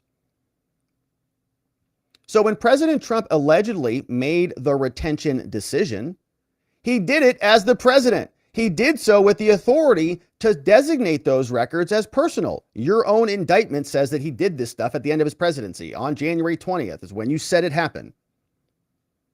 He did so with the authority to do that. He could declare these documents as personal under the Presidential Records Act, just like Bill Clinton did. He had the ability to also declassify these records pursuant to Article 2 of the Constitution and the various executive orders. These decisions were all within the outer perimeter of official responsibility. Trump also made a statement back on July 26, 2018, about the termination of John Brennan's security clearance, which the office improperly seeks to use against Trump in pretrial motions. Now, President Trump is entitled to every opportunity to prevent official acts evidence from being used against him at trial, and the court must preclude this evidence, right? If they're official acts, they're protected. Court can't talk about it. So therefore, counts 1 through 32 should be dismissed following the decision in Trump versus United States, because these counts are based on the official retention decisions that Trump made as president. And moreover, there's evidence of President Trump and their official acts. It's not admissible at any trial, should one be necessary on the remaining counts. In this other case called Johnson, SCOTUS held that in a case involving a criminal statute of general application, prosecutors could not draw in question the legislative acts of the defendant member of Congress or his motives for performing them under the speech and debate clause. Same concept here applies. And the underlying charges don't support the main charges, saying this motion is not frivolous as well. Hey, Judge Cannon, wrongfully assuming a victory in the Supreme Court and on this motion, Jack Smith and their office asked this court to designate this motion as frivolous so that we can't appeal this. Now, this is not the first time that the office has sought to deny Trump access to appeal rights, but this is the most recent attempt. In fact, Jack Smith made a similar request in D.C., but the court did not find that Trump's immunity motion, which is now under review at the Supreme Court, they didn't find, even Chutkan didn't find that that was frivolous. Here, Jack's argument is based on the false claim that counts 1 through 32 entirely post-date Trump's term in office. But as noted, right, so Jack Smith, in other words, is now saying, no, this all happened after the presidency. But no, his own charging document, paragraph 4, paragraph 25 of the indictment itself, and written assertions by his office and other filings acknowledge that the theory of the case is based in part on alleged actions, that the decisions to retain the documents occurred at the tail end, and they say at the 11th hour of Trump's first term. So now they want to change their theory. Sorry, you already indicted him. Finally, cases like Dunbar and its progeny only support a narrow exception to the general rule about appeal rights. talking about, interlocutory appeals and this exception. So don't call it frivolous. Now, for the foregoing reasons, the court should hold this motion in abeyance pending the Supreme Court decision on immunity when they decide, signed by Todd Blanche and Christopher Keese. And so this is going to go to Judge Cannon now, right? We have the final sandwich has been made, Trump's motion, Jack Smith's response, Trump's final reply. So it'll go up to Judge Cannon, and we'll see what she says on it when the ruling comes down. But we've got a lot of stuff that Cannon is considering: selective vindictive motions, suppressing for misconduct, attorney-client breaches, now official immunity. And of course, they are very concerned about Trump's seeming success. Every time they indict him or try to remove him from ballots, Trump seems to get a little bit stronger. And so they are still bringing out the TDS secretaries, and they include Griswold, Shanna Bellows, Jocelyn Benson, and many others. But here is the Secretary of State who's going to be running the scoreboard during the election in 2024. Here's what she says in response to Trump's success and rise. To be very clear, the two men who were prosecuted were not part of this current threat barrage. I started to receive threats in 2021 after the insurrection, and they go up and down. Of course, with the Supreme Court case, when it was filed in September, we saw a huge uptick. But the bigger picture is that many of these threats are not taken seriously. Secretaries of State and election workers are told repeatedly that when people say they're going to hang us, kill our families, that the threats aren't real. We consistently have to fight for sufficient security. And you just have to look at the rate that the DOJ's Special Task Force on election threats to election officials. They have only prosecuted 20 cases since 2021. So there is a definite feeling among secretaries of state and election officials that this is not a serious matter for many. And I would just like to clearly state to federal and state officials and to the DOJ that it is time to wake up. Again, no one should have to live in this type of atmosphere. Election workers, when they're threatened, they're just largely volunteers. And it is ridiculous that we are not seeing more prosecutions in this country and more invested in the security of election officials and secretaries of state. Yeah, so she's a victim. She's constantly under attack, always being harassed. And she needs more people arrested to provide for her safety and her security. And again, I've made the point here many times, right? Actual threats, real threats, they investigate. You know how I know that? Because I've represented people on the other end of this conversation. And it is a very, unfortunately a common thing, right? People will get drunk. They'll send off a text message. They'll send off a phone call, leave a voicemail, whatever. And it is investigated. And the serious stuff, right, that actually, has some legs to it, they investigate, they arrest people, they charge them with crimes. Now, I don't know what they're doing in Colorado, but in Arizona, they certainly do. And, they don't play around with this stuff, which is why I'm always very, very concerned when Joe Biden shares his text messages, right? Send me a text, Dementia Joe. You're like, oh gosh, don't text them, okay? It's a trap, 100%. So, I don't know what her concerns are. She probably, has a shadow and she's freaked out. I'm under attack. Is that MAGA again? So, you can just see from her eyes, she's hysterical. She's crazy eyes Griswold, and she's petrified. So more people need to be arrested. The arrests will continue until Jenna Griswold feels safe and satisfied. All right, here's Ted Cruz, who's confirming, all this stuff, all these secretaries and all these people, they are causing the greatest assault on American democracy that we've seen in our lifetimes. Sean, you are absolutely right. What we are seeing across the board in the legal system is the weaponization and the politicization of our legal system. In over 2 centuries of our nation's history, a president has never been indicted, a former president has never been indicted. In just over 1 year, Donald Trump has been indicted 4 times by partisan Democrat prosecutors who hate his guts. On top of that, you have the ridiculous civil lawsuit by Letitia James, a partisan Democrat who ran on the promise to, quote, get Donald Trump and got a $450 million judgment against him. She wants to take $500 million from him for an offense that injured nobody, that there was no harm, and that the supposed victim who made money on it were giant international banks. It is absurd. And here's the most important thing to understand. It is not just that Democrats hate Donald Trump. They do, to be sure. But the real target here is you, the American voters. This is an assault on democracy. And Democrats love to beat their chest and say we're defending democracy. But the reason all of these cases are being brought is because Democrats are terrified that the voters in November are going to reelect Donald Trump as president. And they're trying to bring the entirety of the legal system to stop the voters. This is the greatest assault on democracy, literally, in the history of our country. And we're seeing it with every elected Democrat quietly applauding and celebrating this assault. He's absolutely right about that. When Ted delivers, man, he can deliver. And that was a good one there. I think he's right. And we made the point here many times that without a functioning justice system, there really is no country. You know, the justice system is speed bumps, or supposed to be speed bumps, against tyrannical control by one party or another. Stop the tide from shifting too far blue or from too far red. But now we're watching the full creation of a campaign strategy built around the courts. Prosecute Trump, sue him, remove him from the ballots, right?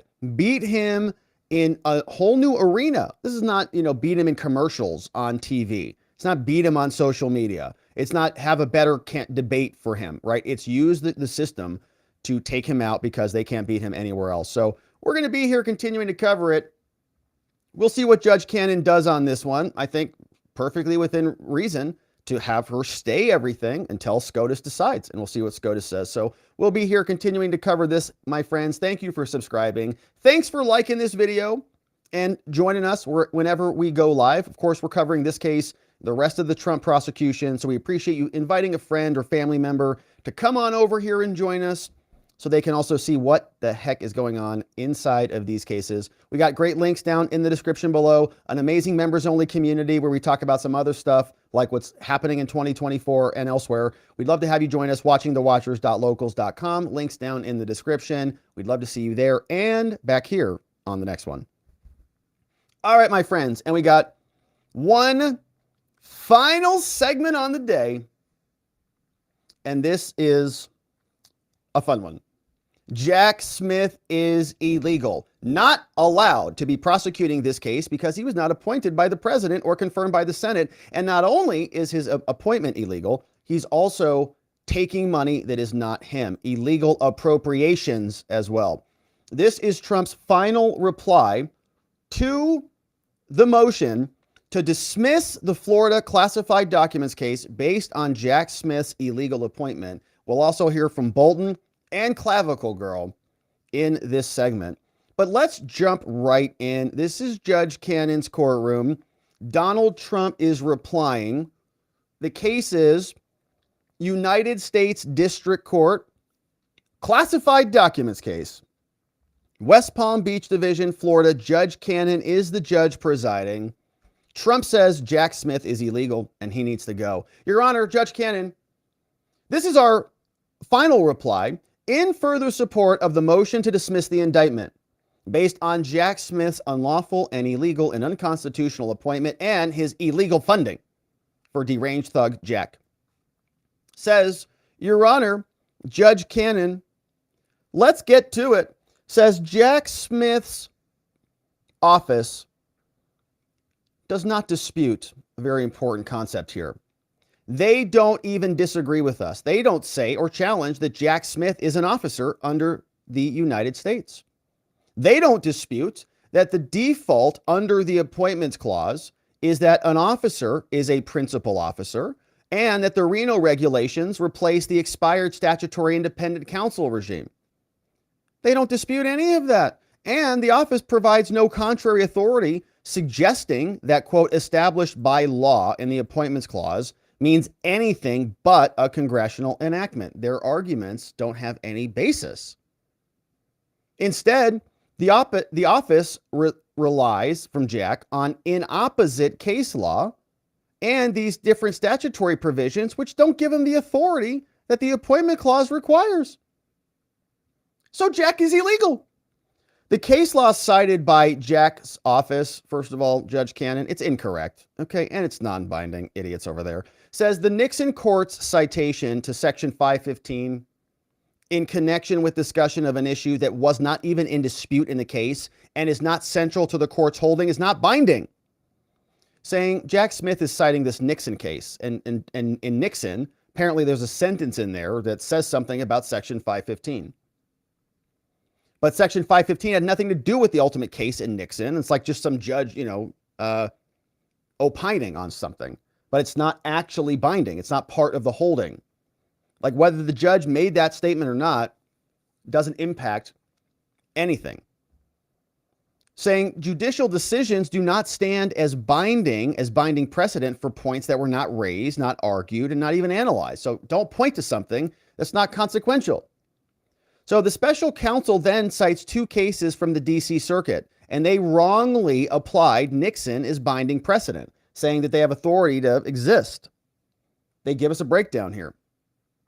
In this case, the DC Circuit was required to apply this case as binding precedent in a way that it's not. In this case, the DC Circuit also acknowledged that the Reno regulations, quote, do not explicitly authorize the AG to create an office of independent counsel virtually free of ongoing supervision. And then they cited Nixon in order to read the Reno regulations as accommodating the delegation made here.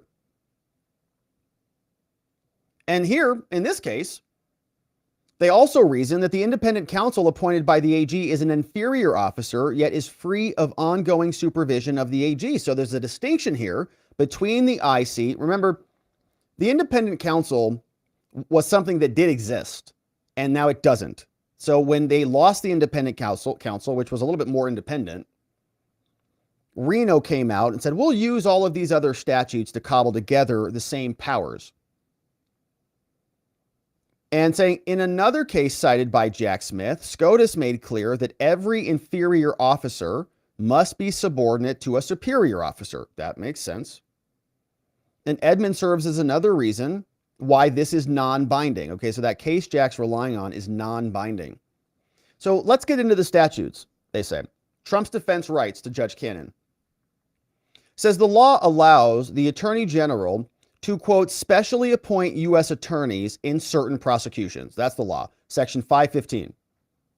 Okay, U.S. attorneys. However, the statute does not authorize the AG to appoint attorneys other than Senate-confirmed U.S. attorneys. So it's not any attorney, it is a U.S. attorney. How do we get U.S. attorneys? Through presidential appointment and Senate confirmation. Did Jack do that? No. So that's what the law says. Now, Jack Smith wants to use the DOJ's full prosecutorial authority, but he didn't get appropriately appointed. Interpreting 515A in that fashion would allow the AG, Merrick, to appoint prosecutors more powerful than U.S. attorneys without any input from Congress.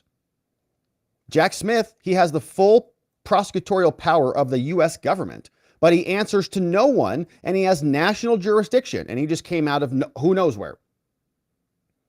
Such unchecked power flies in the face of the well-established and the essential limits on the exercise of prosecutorial discretion. If U.S. attorneys are principal officers, and they are, then so too must Jack Smith. He must also be a principal officer, just like they are, if he has the same powers. And if that's true, if he is a principal officer, guess what? He must have Senate confirmation. Now, this other provision of the law doesn't give them an escape hatch. Section 533 is not cited in the Reno regulations, and it cannot even support their appointment. The statute is located in a part of the U.S. Code that addresses, the FBI, not special counsels, and the interpretation assigned to that by Jack's office would eviscerate the statutory structure. Like all the DOJ powers are in one section, and so we don't have anything in here. Let's go to the FBI. If, as Jack Smith claims, that 533 aligns perfectly with the special counsel, who combines the typical role of law enforcement and prosecutors, then the office would not need to partner with the FBI as they've done in connection with the case. Then why'd they work with the FBI? Why didn't they just go investigate the case if that's what they do? The analogy by Jack Smith's office also fails. Talking about Department of Transportation people. Many department heads have similar authority, but Congress gave the AG the power to appoint such additional officers and employees as he deems necessary, but only for the Bureau of Prisons, okay, not the DOJ. So in other words, Congress, don't analogize this to agriculture or to education or health and human services. Like you can just hire people. No. Congress specifically limited this, right? Because they want oversight over the U.S. attorneys. They claim that Jack Smith is subject to the direction of the AG, of Merrick Garland. But the office assured the judge presiding in the D.C. case that the coordination with the Biden administration is non-existent. So apparently it doesn't exist. So their stories are a little bit off here, aren't they? They say that Biden has no control, no authority. Merrick Garland is totally arm's length away from Jack Smith. Okay, so that means he's got total power. But he wasn't appointed by the Senate. Or he is under your control, and this is a political prosecution. So which one is it? There is a significant tension between the insurances here, between the claim that Jack Smith is independent and not prosecuting, the Republican nominee for president at the direction of Joe Biden, and the assurance here that Smith is not independent. Oh no, he's not independent, and he's so thoroughly supervised that the court should not be concerned about his tremendous power being exercised over the trajectory over the presidential election. Sorry, guys, can't have it both ways. Now, Jack Smith also argues that Jack lacks the, quote, same level of independence as an independent counsel, but he argues that he remains independent enough, even under the Reno regulations, to qualify for the money. But in 2004, however, the DOJ told the GAO, I think it's the General Accountability Office something, that Special Counsel Fitzgerald's exclusion from the Reno regulations contributes to the Special Counsel independence. Special Counsel Fitzgerald was delegated the full authority of the AG and the powers of the acting AG that Comey described as significantly broader than those given to other special counsels. The more expansive authority that was granted to Fitzgerald and his independence for the AG was decisive for the GAO in its assessment of his access to the money.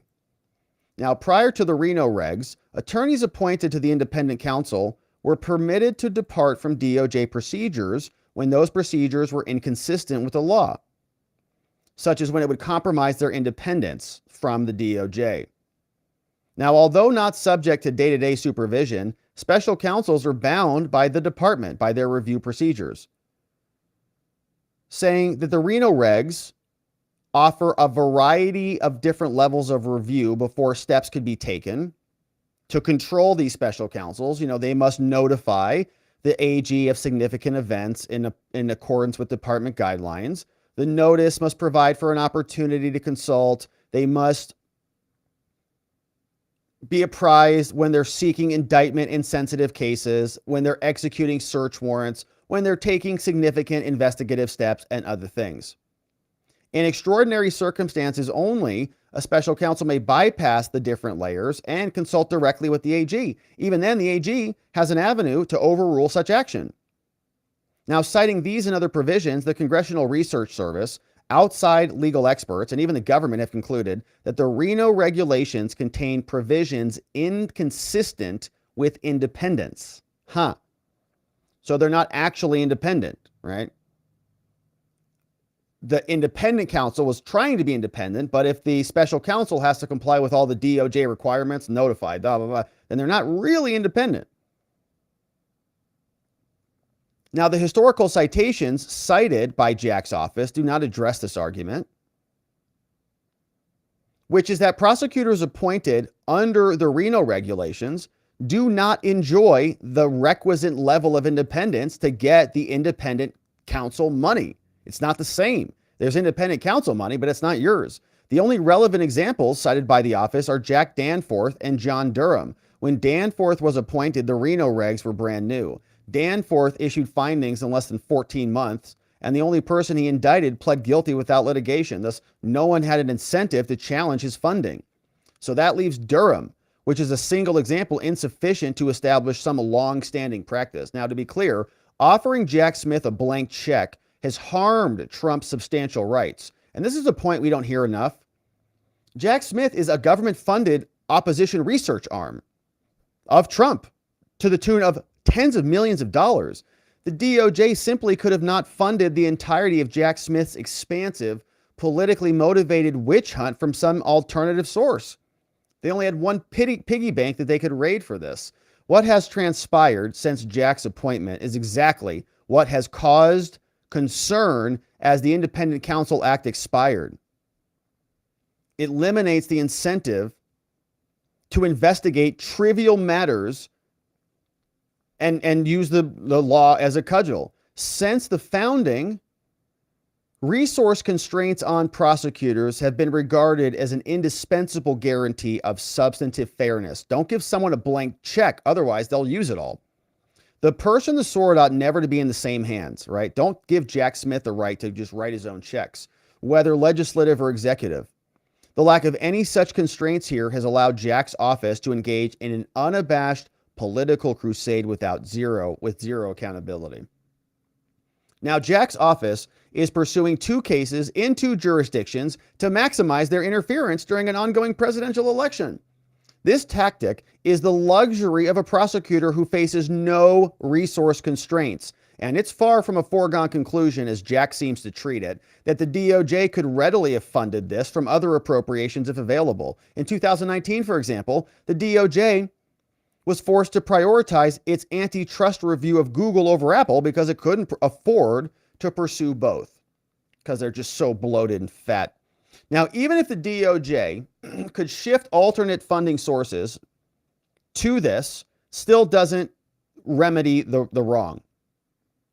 Where an official exercises power that they don't lawfully possess, it's invalid. And so, for the foregoing reasons, Trump respectfully submits that the court should dismiss this indictment because Jack Smith is illegally appointed and he's stealing lawful government money, and he doesn't have lawful access to those appropriations because he's not appointed by the president. He's not a U.S. attorney. Signed by Emil Bove, Christopher Keese, on behalf of Donald Trump in Florida. Going to Judge Cannon. This is the final reply. Jack Smith has had his say. Now it is off to Judge Cannon for a review. And if Trump is successful on this, guess what? Bye, Jack. That's the end of the case. Case could be over if she grants it. I hope she does, because it is a good argument that Jack Smith has not rebutted. You can't just, Jack Smith came from nowhere.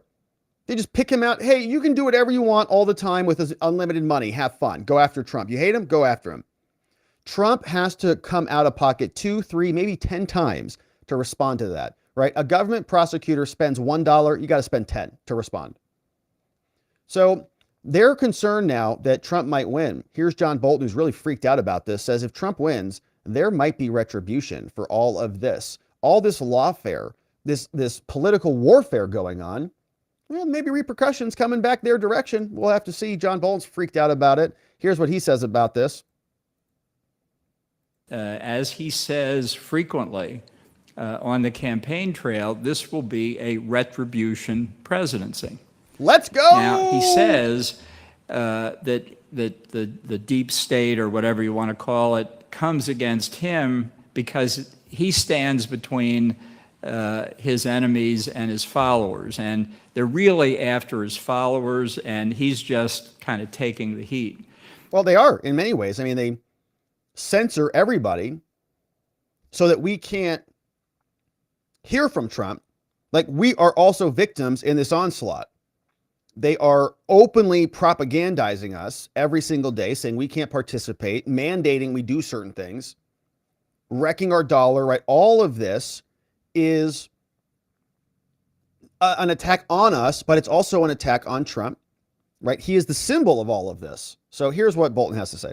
And the retribution, he says, will be on behalf of his supporters, not about him personally.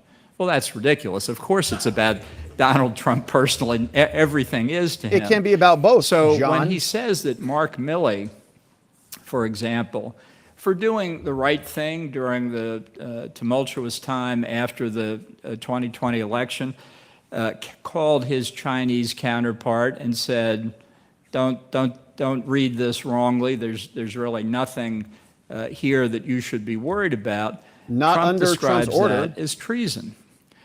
Did Trump tell him not to do that? Did Trump give him permission to do that? Did Trump say, hey, call our Chinese counterparts and say whatever the hell you want? Did he consult with Trump? No. And reminds people that back in the day, the penalty for treason was hanging. So should Mark Milley be worried if Donald Trump gets a second term? Absolutely. Yeah, well, don't sell out your country, right? Don't commit treasonous acts that are questionably treasonous. And you don't have to worry about the penalties for treason. Don't be a traitor. How about that, John? Pretty easy. Don't have to try too hard to avoid the penalties for that one. So here is Cassidy Hutchinson, who has been shown to be a liar about the clavicle attack. She is also known as Clavicle Girl. And she is saying Trump is frightened of the truth emerging, which is weird because we just heard from her and her lies. She said that somebody told her that Trump attacked the driver and grabbed him by the clavicle. Well, the person that she said told her that story never heard about it. And it took her 4 interviews with Liz Cheney until she figured out this story would be useful for the American airwaves, and they lied to us in their little propaganda book report show. So Clavicle Girl shows up with MSNBC's hit show called Inside Jen Psaki for this ridiculous interview. Here's what it sounds like. Trump posted, will she be prosecuted for what she did and said? What is your response to that? You know, Jen, I have been part of the Trump administration for several years, and I know when he starts to get nervous. I know that Donald Trump has to be nervous, if not extremely frightened right now, because what is happening is he is deploying his most loyal allies on Capitol Hill to try to discredit not only my testimony, but the entire January 6th investigation as a whole. The facts are out there, and he doesn't want the facts out there because he doesn't want the American people to know what actually happened. What actually happened? You made up a story that never actually happened, and it captured the media's attention because they're so dumb, or let's say propaganda people, that it captured the airwaves for like a week. It was all fake. You lied about that story. He's hoping that his false narrative of what happened on January 6th is what the American people will believe heading up to the November election. And it's really imperative that we keep speaking about the truth because the facts are the facts.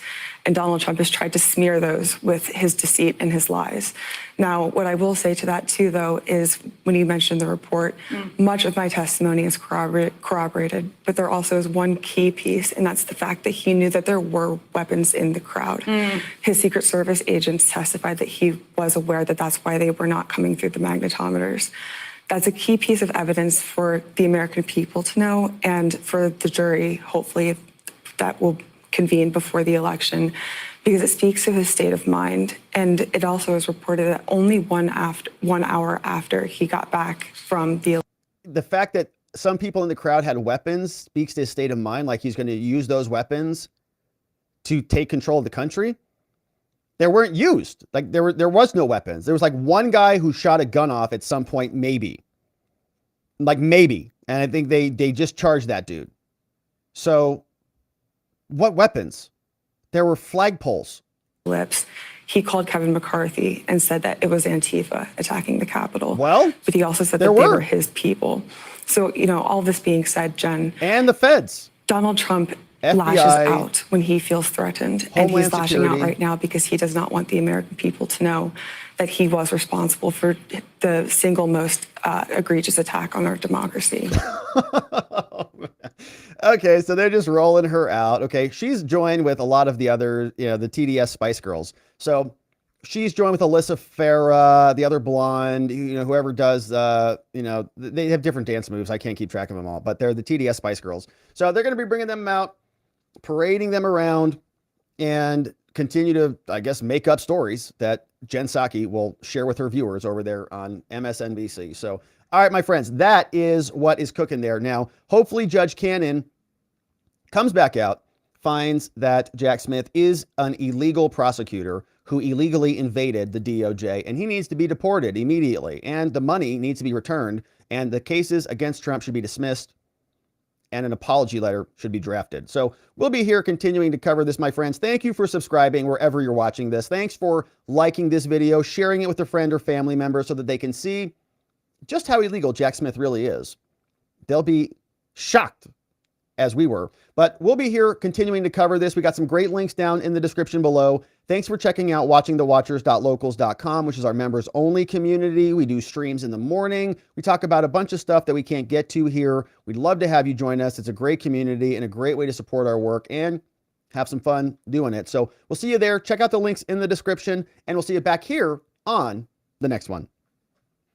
All right, my friends. Well, that is it for us on the day. We covered some good ground. Jack Smith is an illegal prosecutor who must be deported. Trump drops the final motherlode of the replies in Florida. We're waiting for Judge Cannon to respond to those. And Alvin Bragg continues to fight over the judge's daughter, saying she's innocent like a 9-year-old and she shouldn't be attacked. She's like in her 30s, okay? She's the judge's daughter who raises $100 million for Democrats. So it's fair game. Now, my friends, let us hear from you and let's see what you say about this. Thank you so much for all the donos, the super chats, all the Rumble rants, and all of your support in the house, our locals friends as well. We got some great comments starting the day off. In fact, we got a new supporter, Amada. What's up, Amada? Amada is coming in as our newest YouTube member, and YouTube members also get the member stream. So you become a YouTube supporter, and we'd love to see you on all of our streams as well. All right, and let's see where we are on the day. I think my screen was a little bit screwed up. Rob. All right. We had some nice comments in the house, and we're back. Here we are. What's going on? Okay, Ravicus is here. Says confirmed 2 security breaches in the Michigan 2020 election. Looks like a good link. Ravicus says, is anyone surprised anymore? Shout out to the whistleblowers. From Glocky says, my 2 cents from a dude who's not a lawyer. He is going to have to recuse himself. I'm going to guess that his conflict of interest is too great, even by the New York Democrat standards. No way him staying on the case survives scrutiny. We already saw the appeals court hit Letitia, spank Letitia. So I don't know if he wants that scrutiny and toss case on his record. Here's an article. Loren Mercan's firm was paid $4 million by Schiff the same time he conspired with Michael Cohen to take down Trump. Julie Kelly wrote this one today. Oh my gosh, Julie Kelly's on it. Shout out to Julie Kelly at Julie_Kelly2 on X. Well, we might be digging into that article. She does some great reporting. Thanks for that, Glocky. Ravicus says, great news for Rick Becker running for Congress.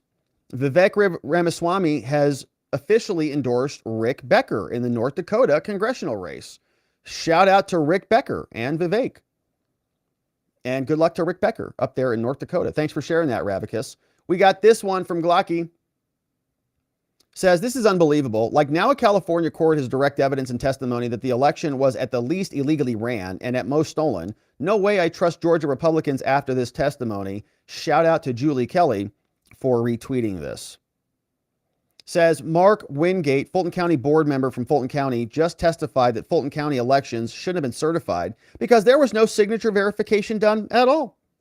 That was at the Jeff Clark trial. Thank you for that one. Chubby says, I'm sure Bolton is only piping up because he has another book full of fake stories coming out, just like the last time that he was all over the media. So he's got to, he's got to come out here and rant about Trump to sell some books. Lame. Kit is here. What's up, Kit? Kit, thank you, Kit. Says, hey, just saying howdy. And thank you so much for the wonderful videos you do. Thank you, Kit. Thank you for saying that. Howdy back, my friend. Glad you made it here. Thanks for the dono today. We got Chubby says, I know it's never going to happen on the mainstream media, but I really wish alt media would follow your example and always point out the censuring when reporting anything about pencil neck Schiff. It's everything that lying propagandist deserves. Plus, it's extremely funny. I know. And he should feel like a total loser because he's censured. I mean, it's only happened like a dozen times in American history. Think about that. What a pathetic. Dolphin fan is the man. Bringing in 5 new membos. Peter R's coming in. We got Hollywood Hill, Darren M, Eric with a K, and Enjoy the Show is here. And it looks like Enjoy the Show has a Hunter Biden image there. It might be, maybe Hunter's joining. NY says, Judge Juan Mercan's daughter made money based off a little lawfare indictment he's presiding off of. The whole indictment is also based on shoestring legal theories and is unprecedented. It's an obvious and literal conflict for his daughter to make money off the literal case he's presiding over. Well, that's true, NY, but, you know, she feels like she's under attack, I'm sure. So NY says, the conversation in 2019, the daughter's podcast, is literal evidence he has an opinion on Trump. It's obviously a conflict. Right. He doesn't like Trump's tweets. He's like irritated.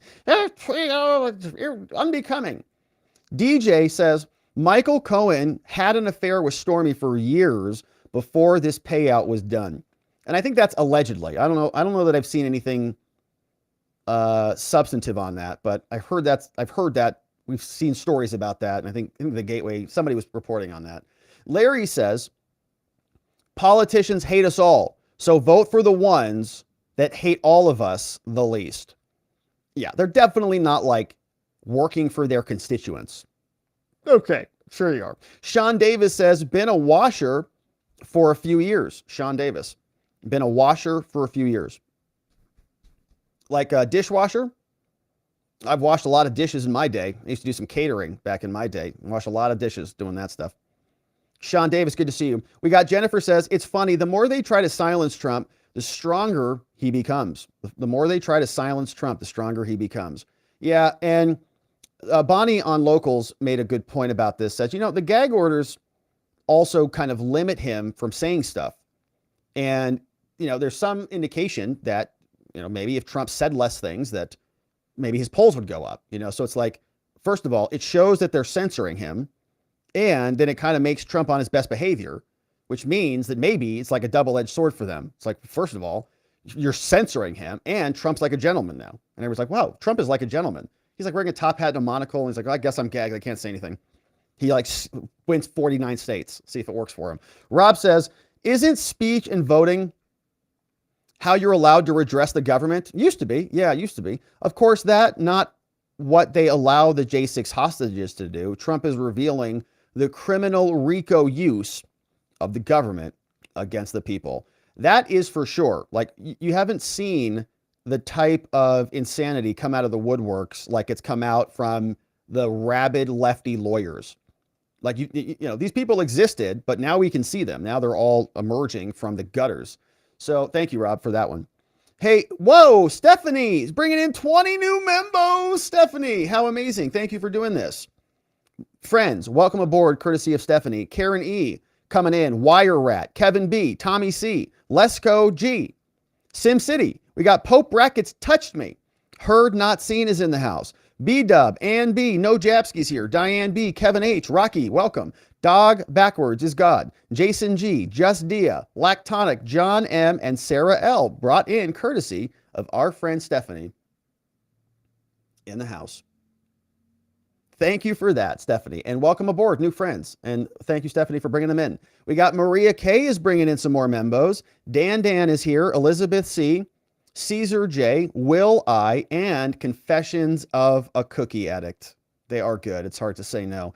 Purple P says, why don't we as a society go half this hard to strip immunity from CPS? You mean Child Protective Services? Well, I think there's a lot of government bureaucrats that should be held more accountable for their misconduct.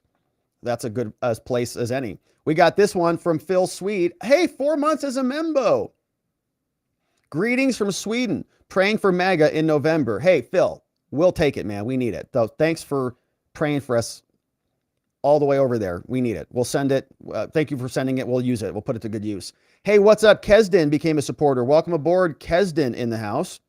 Thank you, Kesden, for coming in and supporting us. CGI Joe brought in 10 new membos. Amazing. We've got some serious membos coming in. Thank you, my friends. Crypto Crackhead is here. Kelly D, Falcon H, Melissa, R. Mac, Joe H, Pi Squared, Texas Guitar Gal, welcome. Mark G, and this one is from Sheila, also in the house. Sheila L joining us. And thank you, CGI Joe, for bringing 10 new members in. Rain is here, says, don't these gag orders just open the trial to delays from appealing the orders? Yeah, I mean, arguably, but I don't know. I don't know that they're necessarily appealable now in a way that would stay the underlying proceedings. Now, if the judge schedules an adversarial hearing and stuff like that, well, you know what? I agree. I agree. My argument would be that these do impact the election. If Trump is gagged, he cannot speak during the election. So there are collateral consequences to this. It's not something you can remedy after the trial's over. It impacts the elections. So yes, you're right. I think it does subject them to another angle of attack, but I don't know that the judge is going to care, right? I think he is anchored on April 15th, no matter what. We got Sean D says, isn't that what chucking had to do? Chucking, like over a bridge? I don't know. Hey, what's up? Knox is here, a defense attorney in Texas, says, happy April Fool's Day, all. I hope everyone had a great Easter. Granny here snuck over to the grandkids' place to hide eggs in the yard and place the, quote, secret bunny footprints in the dirt, just like I used to do for their mamas and Uncle Jen's when they were kids. I must have looked great on the Ring camera. Amazing, Knox. That sounds amazing. So how fun is that? Yeah, what a great grandma. So heading over there, that is going to be like a magical thing, right? Running around. I remember running around, except like we had 20 cousins. So like we had an Easter egg hunt. It was like over in about 15 seconds and everybody was bloody, so it didn't work out that well. Not like, hey, where's an Easter bunny? Like we were like hurtling over each other for, eggs. And then somebody always got a bloody nose or whatever. So it didn't work out as well, but it's supposed to be a nice, peaceful, holy holiday, but what can we do about it? Hey, Cowboy Rob says, that sounds about his even as the prosecutions for election fraud. Yes, about as even as the prosecution. So it's like balancing the various prosecutions. Thank you, Cowboy Rob, for the nice dono. Knox is here, says, that crazy Colorado woman never moves her upper body. I bet she does that weird suitcase carry walk. Oh, yeah, from that one woman. That suitcase, right? Who doesn't like move her shoulders when you walk. Was that a Seinfeld? She walks with like she's carrying suitcases, right? Yeah. There's something off about it. I don't know what it is. Maybe it's no motion and the face just moves. I don't know. Jim R says, just got out of my engineering lab. Loved hearing Jack Smith is illegal. He is. Is it too much to ask for deportation to Ukraine? Well, he's from the International Criminal Court. So I think he's very familiar with Europe. So he could go prosecute the Russians. Cowboy Rob says, Eileen Cannon, does she have the authority to call the Attorney General of the United States into court? Yeah, I mean, I think so. I think she could. I don't know that she will, but she could say, yes, certainly. This is the DOJ. I want to talk to your boss, right? Get your boss in here. I want to know about your authority. I think she could call him. Knox says, this whole Jack Smith thing is crazy. I'm old enough to remember Archibald Cox and the Saturday Night Massacre. Nixon was wandering the halls to find someone to fire Cox. There were serious guidelines. Jack is like a wild pony here, right? He can do whatever he wants.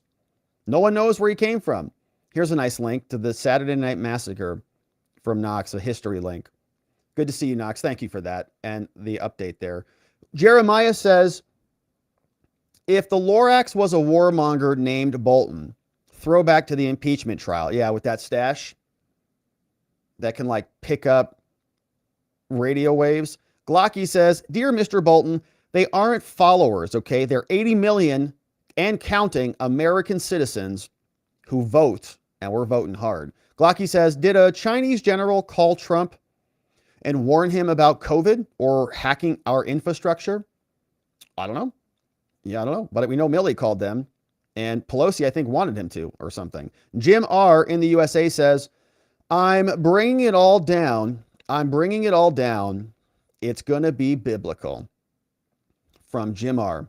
I'm bringing it all down. Roger Needham is here, bringing in Brandon R., Michael S., Selrin, we got Narsos, and Mark M., all coming in courtesy of Roger. Thanks, Roger, for not only being a membo, but bringing in some new membos. We got B-Man says, there were DOJ employees in the crowd. Yeah, and Homeland Security. They showed them on their bike cameras, the police stopping them and checking their ID. Tons of other undercover people. Tons. And even the Proud Boys defense team, they think they identified 50, but they couldn't talk about them.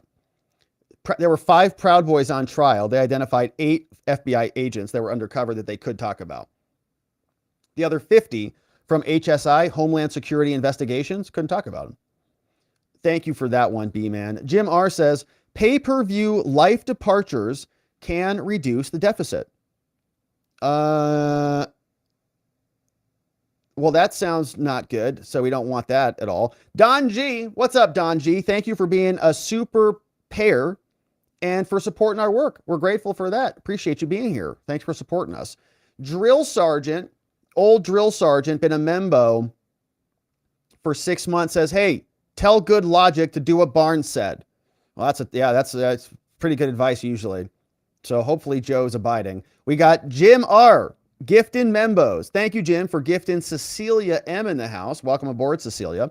We got this one from Venick A. Venick Art says, really wish people would listen to Trump more and less so of his supporters. The man speaks better for himself without all the media interference. I think there's truth to that too. Yeah, I think there's truth to that.